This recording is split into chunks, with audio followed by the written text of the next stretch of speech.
I've been married for 5 years to my kind husband. We are very close but don't have children yet. We were looking forward to the day we would, until the accident happened. Please listen to this unbelievable story. My husband is kind to everyone, not just me. My parents adore him too. I have a sister who is very focused on her career. My husband got along well with her, even though she was always busy with work. Suddenly, my husband's work became very busy. He started coming home late and working on his days off. He was put in charge of a team and was always on his phone, staying in touch with his team members. Looking back, people might have found that suspicious, but I didn't. I just worried about his health. Then my sister, who lived alone in her own apartment, decided to move because of a new job. She wanted to buy furniture for her new place, so I planned to take her shopping in my car on a Saturday. However, on the day of the trip, my boss called, and I had to go to the office. This was the only day off my sister had, and I didn't want to cancel. I realized my husband had the day off, which was rare lately. I asked him if he could take my sister shopping instead. He saw the trouble I was in and agreed, even though it felt a bit awkward. He asked if he could borrow my car since his was being repaired. I was grateful for his help and went to the office to deal with my work problem. It was the first time my husband and sister went out alone together. I wondered if they were doing well and if they had found the right furniture. After I finished dealing with the problem at work, it was dark. I pulled out my phone to call my husband and sister for dinner. That's when I got a call from an unknown number. "Hello. Am I speaking to Eric's family member?" a stranger asked. "Yes, I'm his wife. This is the police. Your husband has been in an accident." The man who said he was a police officer told me that the car my husband was driving had been in an accident. Both he and his female passenger were unconscious. I don't remember what I did after hearing the news, but I rushed to the hospital. I told the emergency receptionist my name and was taken to the ICU. Through the glass window, I saw my husband connected to tubes and covered in bandages. I was very worried about what would happen to him. My mother, who lived far away, arrived later, and we spent an anxious night together. The police told us more details about the accident. They said Eric had been driving on a clear road when a car ran a red light and hit him. The other driver was also seriously injured and being treated at the same hospital. The driver said Eric's car had been acting strangely before the crash, so the police were checking if Eric had fallen asleep at the wheel. A few days later, my husband and sister woke up and the doctors ran some tests. My mother and I were called in to hear the results. We were told that while they would not die, they would likely have some disabilities. Still, my mother and I were happy they were alive and hoped they would recover somewhat through rehabilitation. We didn't tell them about the possibility of disabilities. We only told them positive things and took care of them. My mother looked after my sister, and I took care of my husband. At first, my husband was in shock from the accident and not feeling well. He was also worried about the trouble he caused us, but over time, my kind husband started to change. He was frustrated because his leg wouldn't move easily. The hospital treatment and having to quit his job made things worse, and he couldn't control his anger. Still, I went to the hospital every day because I understood how he felt and wanted to support him. One day, a police detective came to the hospital. He told me he had discovered something about the accident. It seemed that the brake oil in my car had leaked, so an accident might have happened sooner or later.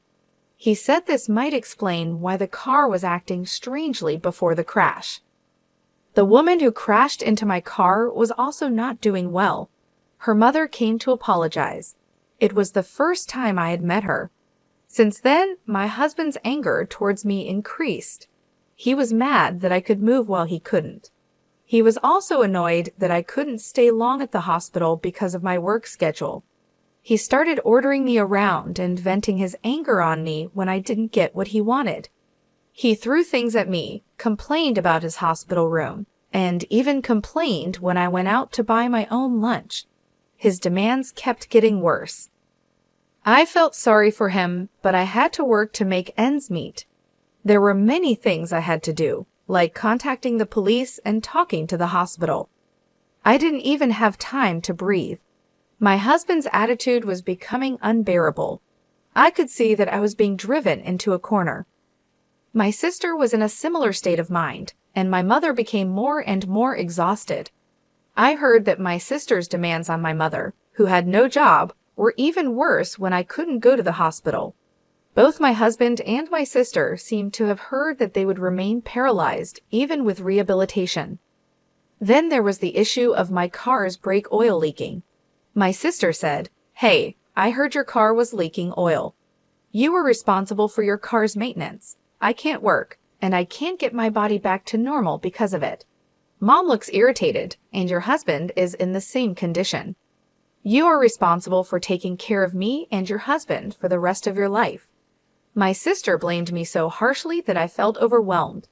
I tried to explain that I had no idea about the leak and that I had been taking care of the car as best as I could, but she wouldn't listen. She kept saying that it was my fault and that I should have been more careful. My mother's health was also deteriorating because of the constant stress and pressure from both my sister and my husband.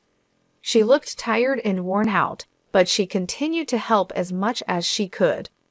I felt guilty for putting her through all this, but I didn't know what else to do. As days went by, my husband's attitude grew worse. He became more demanding and less understanding. He blamed me for everything that went wrong, and his anger was relentless. I felt like I was walking on eggshells, constantly trying to avoid triggering his rage. Despite all this, I tried to stay positive. I kept telling myself that things would get better and that my husband and sister would eventually recover. I hoped that with time, their anger would subside and they would understand that I was doing my best. One evening, after a particularly difficult day, I sat down with my mother to talk about the situation. She listened patiently as I poured out my worries and fears. She reminded me that I wasn't alone and that we would get through this together. We decided to seek help from a counselor to find ways to cope with the stress and the emotional strain. It was a difficult decision, but we knew it was necessary for our well-being. As we started the counseling sessions, I noticed a slight change in my husband's behavior. He seemed to be more willing to talk about his feelings and frustrations.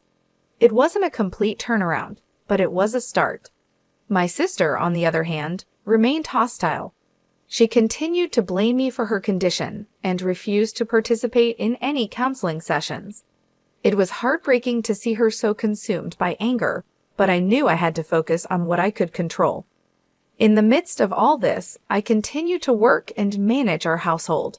It was exhausting, but I took it one day at a time. I leaned on my mother for support, and we found strength in each other. Slowly, my husband's physical condition started to improve. The rehabilitation sessions were helping, and he was regaining some mobility. His mood also improved slightly, and there were moments when I saw glimpses of the kind man I married. My sister, however, remained distant and bitter. I continued to reach out to her, hoping that one day she would let go of her anger and allow us to help her heal. It was a long and difficult journey, but I held on to hope. Through it all, I learned the importance of resilience and the power of love and support. Despite the challenges, I remained committed to my family, determined to see us through this tough time. And so, we continued our journey, facing each day with courage and hope, believing that brighter days were ahead. My sister blamed me so harshly that I was shocked and called my mother. She told me my sister had been like this for a long time and that she was too tired to go to the hospital. Still worried about my husband, I went to the hospital.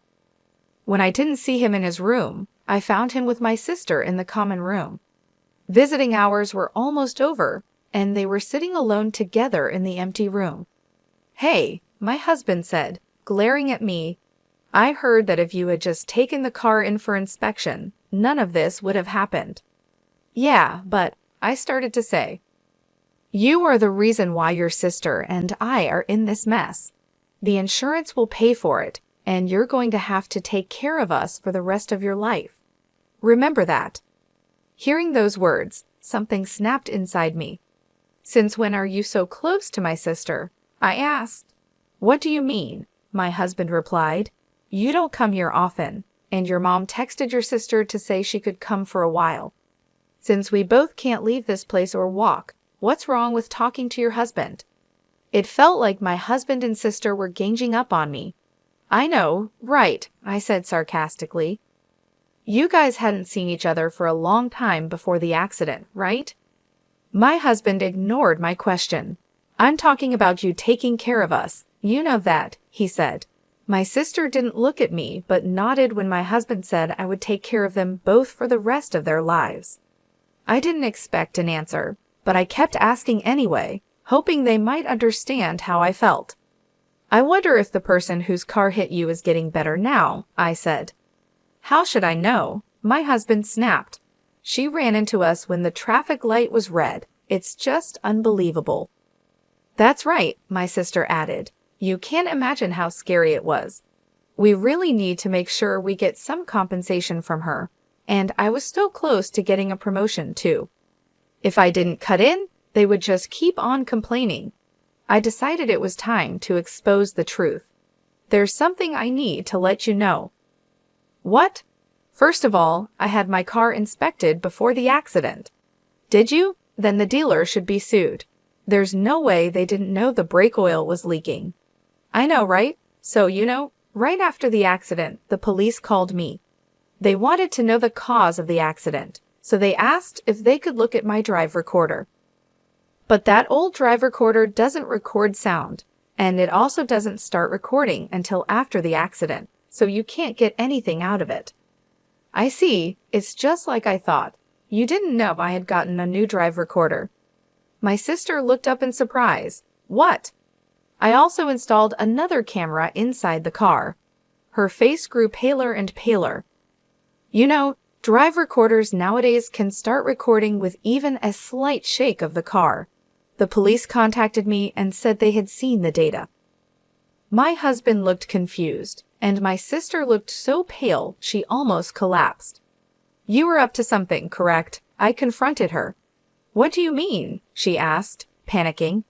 "You did something to the car," I said, turning to my husband. "You talk to her like she's your girlfriend." My husband stopped talking, apparently in panic. "I told you earlier that a slight vibration would start the recording, and so many intimate scenes between the two of you were recorded." I was so embarrassed when the police asked if it was my sister who was in the car with my husband. The blood drained from my husband's face. "You guys had been having an affair all this time. You had completely fooled me."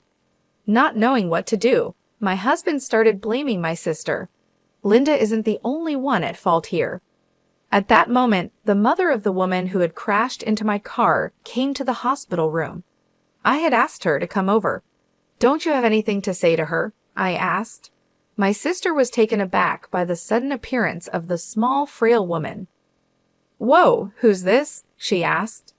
"She's the mother of the woman who crashed into you. She should be the one paying for all this." Surprised by the woman's tears, my husband stopped talking. "She's the mother of the woman who crashed into you," I repeated. "She's also the mother of the woman who was your victim. Her name is Kelly. I'm sure you know who she is." Hearing the woman's name, my husband turned completely pale. My sister started to panic. "What is this? Do you know the woman who was driving the car?" she asked. "That means they knew it was your car, and she crashed into it. Who is she?" As my husband seemed at a loss for words, I decided to tell my sister what was going on. She was having an affair with Eric. He had told her that he would get a divorce soon, but he didn't. So when Kelly lied to him that she was pregnant with his baby, Eric told her to get an abortion. After that, she couldn't get in touch with Eric and wanted to hurt me to take revenge. "Wait, so that means," my sister started. "Right, you were in the wrong place at the wrong time," I replied. "I can't believe I let something like this ruin my life," my sister groaned. "The reality is that there is nothing you can do about it, no matter how much you cry or scream," I said. This didn't happen to completely innocent people. Now you understand what happened. You two were having an affair behind my back, and Linda was trying to get me injured or killed by messing with the brake oil in my car. But then she got in the car herself and ended up in the accident. I am the victim here. I was going to try not to divorce you if you apologized and confessed everything during your hospital stay, but you never showed any remorse. On the contrary, you treated me terribly. Do you remember how we wrote our divorce papers right after we got married? I never thought I'd use them, but I submitted the papers today. So you and I are no longer married. Bye. Having said all that, I left the dark and quiet hospital. I felt free, having finally released the resentment I had bottled up inside. But my mother was greatly shocked when she found out the truth. Not only was she hurt by my sister's infidelity, but she was also weighed down by the fact that she would have to take care of her physically disabled daughter all by herself. As I walked out of the hospital, I couldn't help but feel a mixture of relief and sadness. The weight of the betrayal from both my husband and sister was heavy, but the decision to finally free myself from the toxic situation brought a sense of liberation. The air outside felt different, lighter, as if a burden had been lifted off my shoulders. I got into my car and sat there for a moment, taking deep breaths. The city lights flickered around me, and the hum of traffic was a comforting reminder that life goes on. I thought about everything that had happened, from the accident to the shocking revelations. It felt like a whirlwind, and now I had to figure out what my next steps would be. When I got home, I found my mother sitting in the living room, looking lost and tired. She had been through so much, and I could see the toll it had taken on her. We sat together in silence for a while, both of us processing the events of the day. "I'm so sorry, Mom," I finally said. "I didn't want any of this to happen. I didn't know things would turn out this way." She looked at me with a sad smile. "It's not your fault, dear. You did what you had to do. I'm just worried about your sister. I don't know how we will manage." "We'll figure it out," I reassured her. "We'll take it one day at a time. Maybe we can find some help for her, someone who can assist with her care. You're not alone in this. We'll get through it together." The days that followed were challenging. My sister's condition required constant attention, and my mother and I had to adjust to a new routine. We hired a nurse to help with my sister's daily needs, which provided some relief, but the emotional strain was still present. My husband, now my ex-husband, tried to contact me several times, but I ignored his calls. I had nothing left to say to him. The divorce was finalized quickly, and I made sure to cut all ties. I needed to move on and start healing from the trauma. Work became a sanctuary for me. It was a place where I could focus on something other than the chaos in my personal life. My colleagues were supportive, and throwing myself into my tasks helped keep my mind occupied. Over time, the wounds began to heal. My sister slowly came to terms with her new reality, and though our relationship was strained, we found a way to coexist peacefully. My mother, though still weary, seemed to regain some of her strength. We found a new normal, one that wasn't perfect but was manageable. Reflecting on everything, I realized how strong I had become. The betrayal had tested me in ways I never imagined, but it also showed me my resilience. I had faced the darkest parts of my life and come out on the other side, stronger and more determined than ever. Life moved forward, and so did I. The scars remained, but they were a testament to my journey and the battles I had fought. With each passing day, I embraced the future with hope, ready to build a new life for myself and my family. I've cut off all ties with Eric and Linda, but I couldn't leave my mother to handle everything alone. So I talked to the person responsible for the accident, accepted the necessary apologies, and asked her to compensate my sister, who was mistakenly involved in the accident, so my mother wouldn't be troubled. 3 years have passed since then. My husband and I are divorced, and I am living on my own. Back then, Eric and I were seen as a close couple, so the divorce surprised my coworkers. After that, more and more men approached me for advice. I thought it was because I was going through that phase when divorced women suddenly seem appealing to men. The image of my ex-husband lingered in my mind, and I couldn't bring myself to date anymore. I studied hard for a certification exam to build my career. I even joined an online business school that I could attend after work. When I was married, I never imagined wanting to do something like that. I never invited my sister, who had been a career woman, and I didn't think I would ever aspire to be one. But there I was, naturally aiming for that. Life is strange, I thought. Since then, my ex-husband has returned to his parents' house, but he seems to be treated as a burden by his family. His relatives blamed him for his bad behavior and the way he treated me. I hear that he is not doing well mentally and has been acting violently, causing lots of trouble for those around him. My sister also returned to our parents' house, but she too became mentally ill and continued to behave selfishly. My mother, exhausted, used my sister's savings and the accident compensation to put her in a care home. She asked me about it beforehand, but I had no reason to oppose it, so I told her she could do whatever she wanted. If I hadn't noticed anything back then, things might have been very different. I would have been like a slave for both of them for the rest of my life. I never thought about that before, but now I realize how different my life could have been. After everything that happened, I decided to focus on myself and my future. I studied hard and passed the certification exam I had been aiming for. This success led to a transfer to a new department where I could really use my skills and grow in my career. It felt good to achieve something for myself, to prove that I could rebuild my life. During this time, I also became close with the teacher who ran the online business school. We spent a lot of time together, and our friendship grew into something more.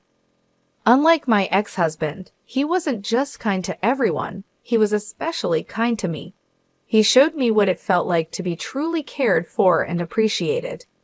We are soon to be married, and I feel incredibly fortunate to have found someone who supports and loves me. When I get home late from work, he makes sure to come back early to prepare dinner for us. He always thinks about my needs and makes an effort to create a happy and loving home. I have learned to cherish these small moments of happiness. They remind me of how far I've come and how much I have overcome. Every day, I feel grateful for the new life I have built and the love I have found. One evening, as I hurried home from work, I looked up at the stars and thought about everything I had been through. I made a wish upon a star, hoping for continued happiness and strength. The journey hadn't been easy, but it had led me to a place where I felt truly content. When I walked through the door, my partner was there, waiting for me with a warm smile and a delicious dinner ready on the table. His kindness and understanding were constant reminders of how much my life had changed for the better. We talked about our day, shared laughs, and made plans for our future together. My past, with all its pain and betrayal, seemed like a distant memory. I had learned to let go of the anger and resentment, and instead focus on the positive aspects of my new life. I found joy in the simple things, like cooking together, taking evening walks, and planning weekend getaways. My relationship with my mother also improved. She saw how happy I was and supported my new relationship. We talked often, and she visited us regularly. My sister was still in the care home, and while it was a difficult situation, my mother and I managed to find a balance. We made sure she was taken care of, but we also made time for ourselves and our own well-being. As my wedding day approached, I felt a mix of excitement and nervousness. I was about to start a new chapter in my life with someone who truly loved and respected me. On the day of the wedding, surrounded by friends and family, I felt an overwhelming sense of happiness and peace. I knew that I had made it through the darkest times and had come out stronger and more resilient. Looking into my partner's eyes as we exchanged vows, I felt a deep sense of gratitude. He had shown me what true love and kindness were, and I was ready to spend the rest of my life with him. Our future together looked bright, and I was excited to see where it would take us.